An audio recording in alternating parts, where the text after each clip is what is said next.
नमस्कार, स्वागत है आपका। आप देख रहे हैं हमारी खास पेशकश लीगल हेल्पलाइन और मैं हूं आपके साथ अनंत त्यागी। इस देश का लोकतंत्र इस देश की खूबसूरती का एक अभिन्न अंग है, जहां जनता का जनता के लिए जनता द्वारा शासन के एक सूत्र पर चलते हुए हर एक नागरिक को समानता के साथ स्वेच्छा से जीने का अधिकार दिया जाता है। लोकतंत्र की आत्मा संविधान को कहा जाना गलत नहीं होगा। इसी संविधान का प्रियम्बल यानी संविधान की प्रस्तावना भी समाज के हर व्यक्ति के लिए समता और न्याय की बात करती है।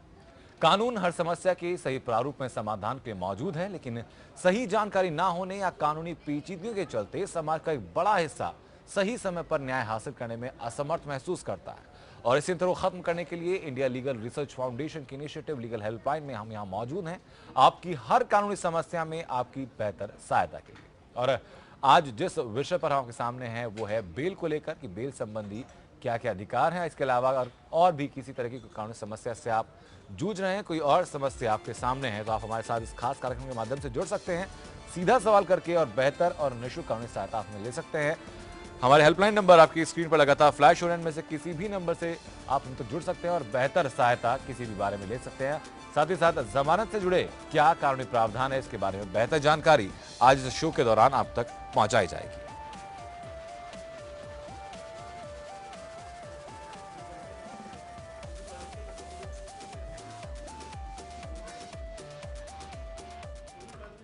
और दो खास मेहमान हम तक जुड़ चुके हैं। आज हमारे साथ चेतन शांडिल्य हैं, अधिवक्ता हैं सुप्रीम कोर्ट ऑफ इंडिया। साथ ही साथ दिलीप श्रीवास्तव हमारे साथ हैं, पूर्व जज हैं, पूर्व जिला जज हैं लखनऊ स्टूडियो से। सर बहुत बहुत स्वागत है आपका। शुरुआत में दिलीप श्रीवास्तव जी आप से करूंगा कि जब हम लोग जमानत की बात करते हैं तो क्या कुछ जमानत के सर्कमस्टेंसेस अलग अलग होते हैं? क्योंकि हम लोग सुनते हैं कि कई बार जमानत आपको थाने से मिलती है, कई दफा आपको कोर्ट से मिलती है, तो दोनों में अंतर क्या होता है?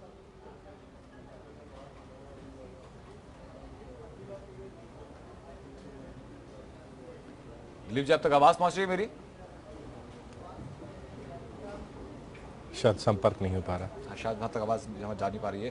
चेतन सर आपके पास में होगा कि जब जमानत की हम लोग बात करते हैं तो जो आमतौर पर समझते हैं कि भाई किसी की कोर्ट से जमानत होती है, देखिए दो चीजें हैं, जमानत होती है, दो चीजें हैं, बेलेबल एंड नॉन बेलेबल। जी, तो बेलेबल में जिसमें जो आपके पुलिस अधिकारी हैं वो बेलेबल ऑफेंसेस में बेल दे सकते हैं, जो कि तुरंत वहीं की वहीं दी जा सकती है। नॉन बेलेबल ऑफेंसेस जो हैं जिसमें आपको अधिकार ही नहीं होता, जिन पुलिस अधिकारी को अधिकार नहीं है उस पे आपको बेल देने का, तो जो फिर वो जमानत सिर्फ और सिर्फ कोर्ट द्वारा न्यायिक प्रक्रिया के देखते हुए सीआरपीसी के तहत तब जमानत दी जाती है। ठीक है। जो आपने दो बातें की, बेलेबल नॉन बेलेबल, तो ये ऑफेंसेस के टाइप हैं, तो फिर इनको हम डिस्टिंग्विश कैसे करते हैं कि आम आदमी कैसे समझे कि भाई कौन सा जो अपराध है वो बेलेबल है? देखिए जो संगीन आरोप से जिसपे एफआईआर दर्ज है उस पे चीजों को क्लैरिफाई कर दिया गया है सीआरपीसी में कैसे ट्रायल होगा, और दूसरा IPC Indian penal code, non bailable and bailable warrants have been defined in that criteria only. जी, क्या सर सजा के जो साल होते हैं उनको लेकर भी कुछ डिफाइन किया गया है कि इतने साल की जो सजा होती है वो संज्ञेय अपराध? देखिए आईपीसी इंडियन पीनल कोड में पूरी एकदम तरीके से सब चीज डिफाइंड है, कितने साल की क्या सजा होगी, नॉन बेलेबल क्या होगा, बेलेबल क्या होगा। जी ठीक है। दिलीप सर, आप तक मैं उम्मीद करता हूँ आवाज तो हमारी पहुंच रही है कि जब हम लोग बेलेबल नॉन बेलेबल ऑफेंसेस की बात करते हैं तो जो हम लोग थाने से जमानत जो लेते हैं उसका प्रोसीजर पूरा क्या रहता है, कैसे मिलती है वो जमानत? हेलो जी, मुझसे पूछ रहे हैं?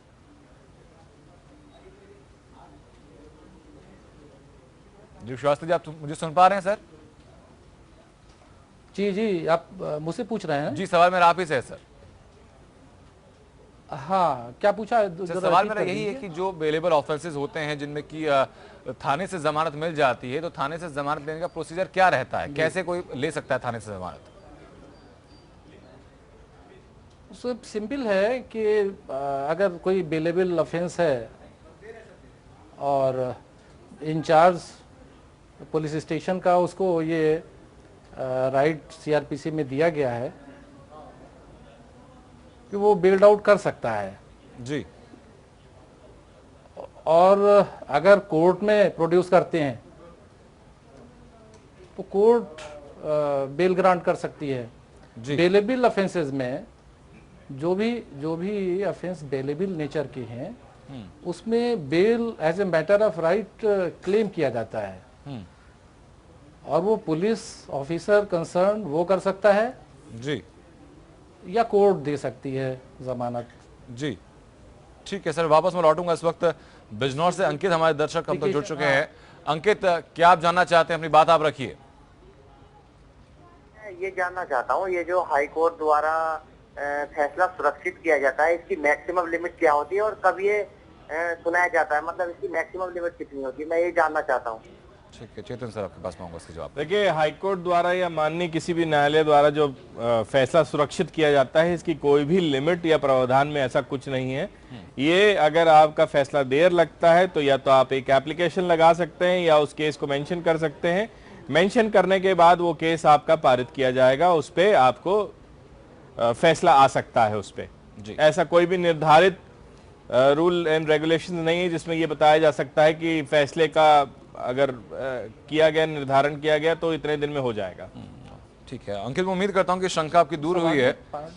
दिलीप सर, आपके पास वापस मैं आऊंगा कि जब हम लोग थाने से जमानत लेते हैं तो किस तरीके से जमानत वहां पर ली जाती है, कौन वहां पर गवाही दे सकता है, जो बेल बॉन्ड जो भरना होता है उसका प्रोसीजर क्या रहता है, उसका अमाउंट कैसे निर्धारित होता है?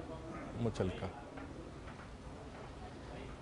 जो ऑफिसर कंसर्न है जी, वो पर्सनल बॉन्ड और श्योरिटी, जी श्योरिटी कभी एक या कभी दो, वो जी। जैसा भी ऑर्डर करे, और amount that must correspondent to the nature of offence. ऐसा नहीं है कि बहुत ज़्यादा अमाउंट उसमें कर दिया जाए। बेलेबल ऑफेंसेस पेटी नेचर के, कंपेटेबली पेटी नेचर के ऑफेंसेस होते हैं, तो उसमें बहुत ज़्यादा अमाउंट नहीं होना चाहिए। ठीक है, चेतन लेकिन सर, ये डिस्क्रिप्शन है। जी ठीक है चेतन सर, जो बाकी गवाहों की वहां पर रहते हैं तो उनकी आइडेंटिटी क्या होती है, कौन गवाह बन सकते हैं? गवाह नहीं बोल सकते जी। उसमें निजी मुचलका जो अभी बताया, हाँ जो आपका बताया, उसमें ये होता है कि अगर उनको पेश करना पड़ेगा निजी मुचलके में छोड़ा जाएगा। बेलेबल ऑफेंस में आपका राइट है, the officer concerned is and the court is bound to give you bail without any reasonable cause. तो इसमें आपको मना नहीं किया जा सकता और आपको निजी मुचलके में छोड़ा जा सकता है। ये डिस्क्रिशनरी है, जो जज साहब ने बताया अभी जी, डिस्क्रिशन है ऑफिसर कंसर्न का जी, उसके बाद ही छोड़ा जाता है। ठीक है, इस वक्त सब पुणे से विनोद हमारे दर्शक जुड़ चुके हैं हम तक। विनोद, अपनी बात आप रखें, कैसे आपकी सहायता हम लोग कर सकते हैं? हेलो जी विनोद, अपनी बात आप रखिए।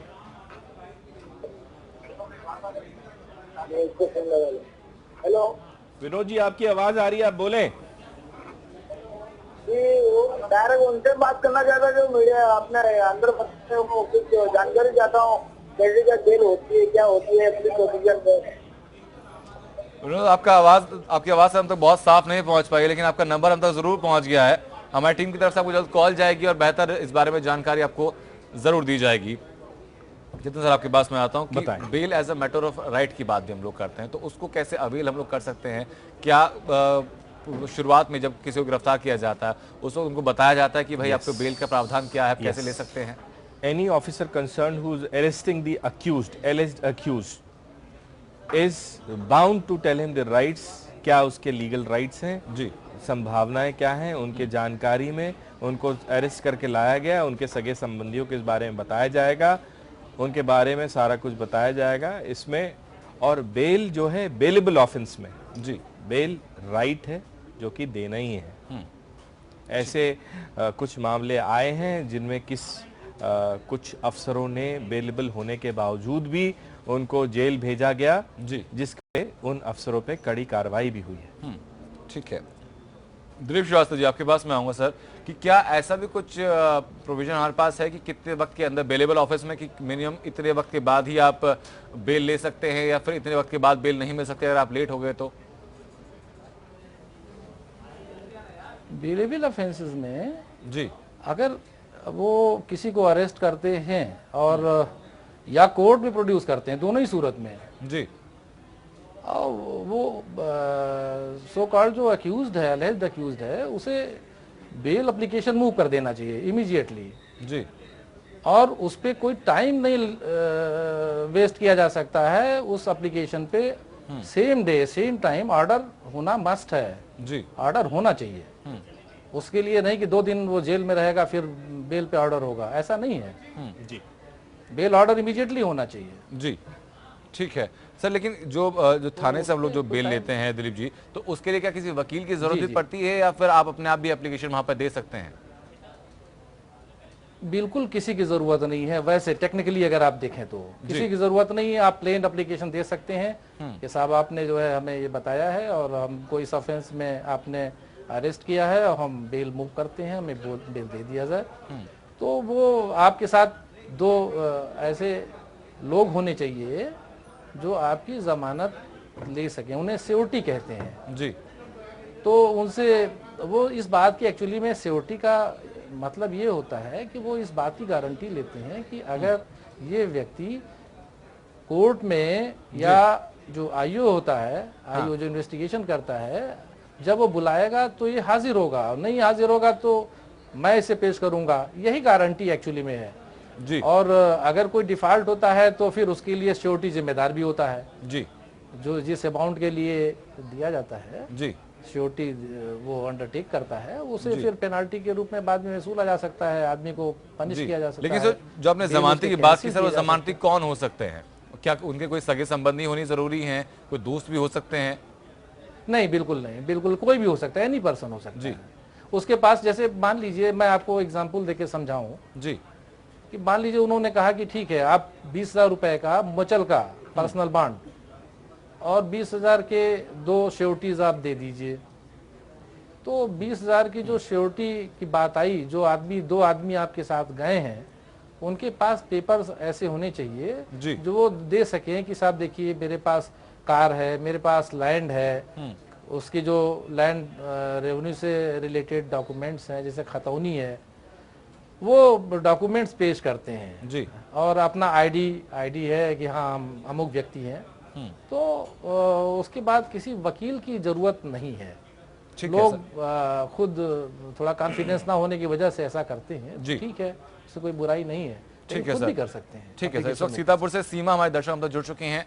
सीमा, अपनी बात आप रखें, कैसे आपकी सहायता हम लोग आपकी कर सकते हैं?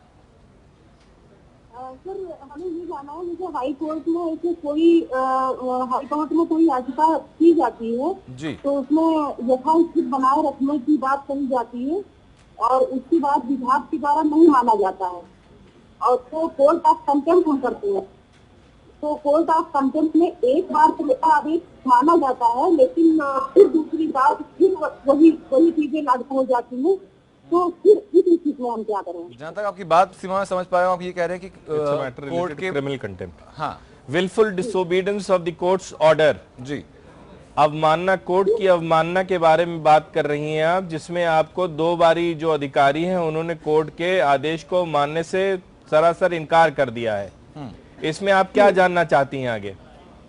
तो सर हम आगे क्या कर सकते हैं? क्या दोबारा कोर्ट ऑफ कंटेम्प्ट कर आपने जो पहली कंटेम्प्ट एप्लीकेशन अगर लगाई थी, उस एप्लीकेशन के साथ एक इंटरिम एप्लीकेशन लगाएं और उन अधिकारियों के नाम लिखते हुए अपना एक हलफनामा डालें कि कोर्ट ने इस द्डेट में ये आदेश पारित किया था और इन्होंने जानबूझकर वो आदेश को ना मानते हुए उसकी अवमानना करी है, जी जिसपे उन अधिकारियों पे माननीय हाईकोर्ट तुरंत संज्ञान लेते हुए उन्हें जेल तक भेजने की तैयारी कर सकता है, भेजा जा सकता है। सर इसकी समय सीमा क्या हो सकती है? कोई सर, समय सीमा नहीं होती, आपको ये आपके ऊपर है कि आप जितनी जल्दी कोर्ट के संज्ञान में चीजों को लाएंगी वो चीज आपके लिए बेहतर होगा।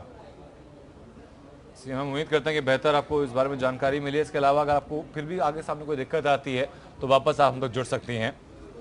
दिलीप श्रीवास्तव जी, आपके पास मैं आता हूँ कि कई दफा ऐसा होता है कि ये प्रैक्टिकल ग्राउंड पर हम लोगों ने देखा है कि पुलिस की तरफ से अगर पुलिस के ऊपर किसी एक पक्ष का दबाव रहता है तो जो आरोपी होता है उसको सीधा अगर वो बेलेबल ऑफेंस भी अगर है तो थाने से जमानत ना होकर सीधा परेशान करने के लिए किसी और मोटिव से अदालत ले जाया जाता है। तो एक आम व्यक्ति इस चीज को कैसे जाने कि जो ऑफेंस किया है, जिस आरोप में गिरफ्तार किया गया है, वो थाने से ही जमानत उसको मिल सकती है या फिर कोर्ट जाना उसके लिए जरूरी हो जाता है? एक्चुअली में जो सीआरपीसी में शेड्यूल वगैरह है ना, उसमें डिफाइंड है ऑफेंसेस। जी उसमें ये लिखा हुआ है कि ये धारा, जो धाराएं लगती है ना, कोई ना कोई आईपीसी की धारा लगाया, कोई और एक्ट की धारा लगाया है, जी तो वो डिफाइंड होता है कि ये बेलेबल है या नॉन बेलेबल है, कैटेगरी उसमें दी होती है जी। अगर कोई आदमी उसको खुद देख ले, ये क्रिमिनल जो प्रोसीजर कोड है उसमें लास्ट में दिए हुए हैं, तमाम चीजें दी हुई हैं, कंपाउंडिंग ऑफेंसेस कौन से हैं, शेड्यूल है फर्स्ट सेकेंड, तो उसमें साफ साफ लिखा रहता है कि ये सेक्शन बेलेबल है या नॉन बेलेबल है, उसी के सामने लिखा होता है जी। तो अगर खुद कोई देख ले तो भी समझ सकता है, या किसी की हेल्प ले ले तो भी समझ सकता है। ठीक है चेतन सर, जो तो लोग देख सकता है। अच्छा, अगर पुलिस अगर पुलिस मान लीजिए किन्हीं कारणों से बेल नहीं दे रही है तो उन्हें सीधे तो जेल भेज नहीं सकते, उन्हें तो कोर्ट में 24 आवर्स के अंदर प्रोड्यूस करना है जी किसी भी पर्सन को, तो कोर्ट तुरंत दे देगी बेल जी। ठीक है चेतन सर, जो कोर्ट से लोग बेल लेने की बात करते हैं तो कोर्ट से बेल लेने का क्या प्रोसीजर होता है और टाइम लिमिट उसकी क्या होती है? देखिए, टाइम लिमिट तो इनको मैजिस्ट्रेट साहब के सामने इमीडिएटली प्रूव अक्यूज को पेश करना ही पड़ेगा जी। और बेलेबल ऑफेंसेस में जहां तक देखा गया, बेलेबल ऑफेंसेस अगर पुलिस अधिकारी नहीं देते हैं तो माननीय कोर्ट के द्वारा उसमें बेल देना ही पड़ेगी, because it's a bailable offence and bail happens to be your right. And मेरा जो पर्सनल एक्सपीरियंस रहा है, एक एक्सपीरियंस में जिसमें एक हस्बैंड वाइफ का मसला था जी, लेकिन उसके होने के बावजूद भी बेलेबल ऑफेंसेस करी गई और उन अधिकारी स्पेशल एग्जीक्यूटिव मैजिस्ट्रेट ने उस लड़के को जेल भेज दिया, जिसकी वजह से उन स्पेशल एग्जीक्यूटिव मैजिस्ट्रेट की नौकरी पे आंच आ गई और उनका suspension orders. It is a gross matter of misconduct. इस पे आधिकारिक रूप से उनको जो गलती की है उसके लिए सजा भी हो सकती है। ठीक है। और सर, नॉन बेलेबल ऑफेंसेस में जो कोर्ट से हम लोगों को जमानत मिलती है, ये डिस्क्रिशनरी है। देखिए, दो चीजें हैं जी इसमें। आप नॉन बेलेबल में तो हम यूपी में अगर बात करें तो उसमें तो आपको अरेस्ट ही करना पड़ता है। बाकी और प्रदेशों में आपको एंटिसिपेटरी बेल मूव करते हैं, जिसमें आपको कारण बताना पड़ता है और एंटिसिपेटरी मूव करने के बाद आपको उसमें जी बेल दी जाती है नॉन बेलेबल ऑफेंसेस में जी। इस वक्त लखनऊ से अशोक हमारे दर्शक जुड़ चुके हैं हम तक। अशोक, अपनी बात आप रखें, कैसे आपकी सहायता हम लोग कर सकते हैं? मेरे बेटे का डाइवर्स का मामला चल रहा है और लड़की ने अंडर सेक्शन 24 मेंटेनेंस डाल रखा है जी। तो उसमें 24 में मेंटेनेंस का वन टाइम मिलता है या परमानेंट दिया जाता है। दूसरी बात, लड़की जॉब करती है जी, तो ये पूछना है कि वो वन टाइम मेंटेनेंस बनेगा उसमें या नहीं बनेगा, और या परमानेंट मेंटेनेंस दिया जाता है अंडर सेक्शन 24 में जी। ठीक बात है चेतन सर। देखिए, परमानेंट मेंटेनेंस में मेंटेनेंस अमाउंट और एलिमनी दो चीज में फर्क है। एलिमनी वो अमाउंट होता है जो एक बार में आप देते हैं। मेंटेनेंस वो अमाउंट है, गुजारा भत्ता, जो आपको हर महीने देना पड़ेगा आपकी पत्नी को। लेकिन आपने एक बात बोली है जिसमें यह बताया है कि आपकी पत्नी कमा रही हैं, तो इन सबूतों को लगाते हुए आप अदालत के सामने पेश कर सकते हैं और कोई भी ये प्रोसेस अगर मिसयूज करता है तो उसके खिलाफ कड़ी कार्रवाई होती है जी।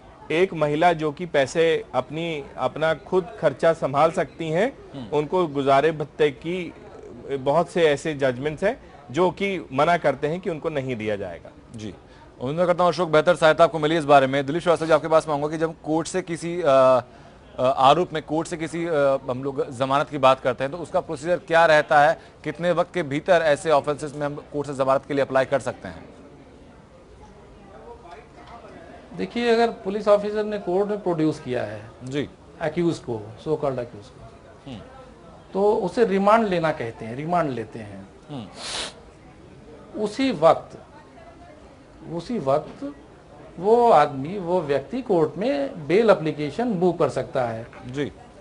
जहां तक बेलेबल ऑफेंसेस की बात है, कई बार हम लोग अक्सर खुद भी और दूसरे ऑफिसर्स को भी ये सलाह देते रहे हैं कि जब वो रिमांड लेते हैं पुलिस ऑफिसर या इन्वेस्टिगेटिंग ऑफिसर, उसी रिमांड शीट पे बेल्ड आउट कर देते हैं उसे, अगर बेलेबल ऑफेंस है जी। मतलब इवन ये भी इंतजार नहीं करना चाहिए कि वो बेल एप्लीकेशन मूव करे जी। ठीक है, लेकिन सर नॉन बेलेबल ऑफेंस की तो बात बिल्कुल अलग है। नॉन बेलेबल ऑफेंस में सर नॉन क्या बेलेबल रहता ऑफेंस है जी हाँ, वो बेल एप्लीकेशन आप मूव करेंगे, आप सेम डे कर सकते हैं जब आप कोर्ट के सामने प्रोड्यूस किए गए जी, या बाद में कर सकते हैं, या आपका अधिकार है। और जब आपकी एप्लीकेशन मूव होती है कोर्ट में, उसमें जो पब्लिक प्रोसिक्यूटर होते हैं कोर्ट में, जी उनकी रिप्लाई के लिए बस उन्हें वक्त दिया जाता है। ठीक है। लेकिन चेतन सर, और वो वक्त ऐसा नहीं है कि बहुत लंबा होना चाहिए। जी ठीक है, जो नॉन बेलेबल ऑफेंसेस होते हैं उनमें जो पुलिस की तरफ से चार्जशीट भी दाखिल की जाती है, तो चार्जशीट में और बेल में क्या कुछ आपस में इक्वेशन रहती है कि भाई चार्जशीट दाखिल होने के बाद बेल एप्लीकेशन मूव की जाएगी? देखिए, एक मानक माना गया है कि नहीं चार्जशीट। नहीं, बिल्कुल नहीं, बिल्कुल नहीं, हाँ बताएं जी सर, बोले। ऐसा नहीं है। आप जिस दिन कोर्ट में किसी भी अलेज्ड अक्यूज को पेश किया गया जी इन्वेस्टिगेटिंग ऑफिसर के द्वारा, जी उसके बाद चूंकि उसकी पर्सनल लिबर्टी कर्टेल हो रही है, जी इसलिए वो किसी भी समय मूव कर सकता है, सेम डे कर सकता है, दूसरे दिन कर सकता है, तीसरे दिन कर सकता है, वो उसकी मर्जी। वो एज अर्ली एज पॉसिबल उसे मूव कर देना चाहिए बिल एप्लीकेशन, ठीक है और कोर्ट जो है प्रोसिक्यूटिंग अफसर को सुन के और ऑर्डर कर देगी। ठीक है सर। क्योंकि जमानत के मामले बड़े इंपॉर्टेंट होते हैं, इसमें डिले नहीं होना चाहिए। जी इसमें चार्जशीट का नहीं इंतजार करना है, तब तक आप जेल में क्यों पड़े रहेंगे? जी on the face of it the bail has to be जी मेड। ठीक है चेतन सर, लेकिन जो हम लोग बेल की बात कर रहे हैं, क्या बेल के क्या कुछ अलग अलग प्रकार भी होते हैं कि भाई अलग अलग कंडीशन में अलग अलग तरह की बेल अगर होती हैं, तो गिरफ्तार होने से पहले अगर कोई बेल एप्लीकेशन मूव करना चाहे, या इंटरिम बेल के बारे में हम लोग सुनते हैं? एंटिसिपेटरी बेल, इंटरिम बेल, जी, कंडीशनल बेल। जी जी जी बताएं जी जी बोले सर। मुझसे पूछ रहे हैं। जी दिलीप जी। जी देखिए, एंटीसिपेटरी बेल एप्रीहेंशन अगर किसी को है कि पुलिस मुझे गलत तरीके से अरेस्ट कर लेगी किसी ऑफेंस में, जी अरेस्ट करने के लिए जिस भी कारण से, तो वो कोर्ट में मूव कर सकता है। लेकिन जी एंटीसिपेटरी बेल सेक्शन 438 में है सीआरपीसी में प्रोविजन, लेकिन वो प्रोविजन यूपी में एप्लीकेबल नहीं है। जी जी तो एंटीसिपेटरी बेल का कॉन्सेप्ट यूपी में नहीं है। जी लेकिन अगर अगर अगर अगर कोई अक्यूज पेश हुआ कोर्ट में और वो चाहे तो इंटरिम बेल के लिए एप्लीकेशन मूव कर सकता है। सर, लेकिन जब बेल अगर सर प्रोविजन नहीं है तो फिर कैसे वो करेगा इंटरिम बेल? Interim bell? दो बातों में अंतर है। आप मैं ये बताऊं जी कि एंटीसिपेटरी बेल की बात यह है कि पुलिस एप्रीहेंड, वो उसे Accused is एप्रीहेंशन कर लेगी, liable to be arrested। ठीक है ठीक है ठीक है हाँ, सर। कि वो हमें अरेस्ट कर लेंगे, तो वो एंटीसिपेटरी बेल मूव करता है कि पुलिस उसे अरेस्ट ही ना कर पाए। ठीक है सर। और इंटरिम बिल के हम सर बात प्रोविजन कर क्या रहे हैं होता है यहाँ चेतन पे कि सर? अगर कोई अरेस्ट हो गया, बता ठीक है सर, दिलीप सर वापस मैं लौटूंगा आपके पास। एक्चुअली में ऑन द बिल। जी जी चेतन सर, इंटरिम बिल के लिए प्रोविजन सर क्या होता है? इंटरिम बेल में आपको बताना पड़ेगा कारण क्या है, आप इंटरिम बेल क्यों चाहते हैं, on the face of it offence जो मेड आउट हो रही है नहीं हो रही, फिर आपको कुछ समय के लिए कुछ आपकी ज़रूरतें होती हैं, कुछ पर्सनल ऑब्लिगेशंस होते हैं, उसमें इंटरिम बेल दी जाती है। ठीक है सर, उसका प्रोसीजर उसका भी वही है कि गिरफ्तार होने के बाद आप देखिए, बेल इंटरिम बेल हाँ। ये आपकी once you are arrested then it comes into motion. जी चलिए ठीक है सर, बहुत बहुत शुक्रिया सर आप दोनों लोगों का चर्चा में शामिल होने के और बेहतर जानकारी इस बारे में दर्शकों को देने के लिए धन्यवाद। और लीगल हेल्पलाइन में फिलहाल सिर्फ इतना ही। ब्रेक का है पर वक्त है, उसके बाद ये पिन पर खबरें लगातार जारी रहेंगी।